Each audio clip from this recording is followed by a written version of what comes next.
pagpapaalam sa inyo paggamit ng palikuran sa mga sandaling ito ay mahigit sa isinagpapawal.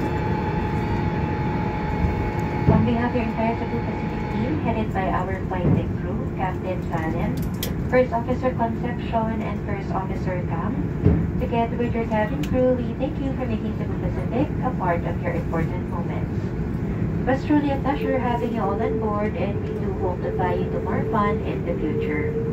Once again, thank you everyone for flying Cebu Pacific.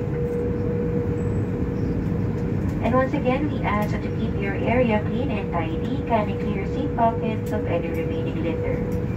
You may dispose this in the bins that will be provided near the exits.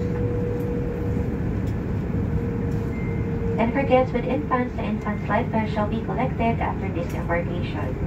For safety reasons, leave the infant's life vest inside the seat pocket, and be reminded that the removal of life vests from the aircraft is a serious offense.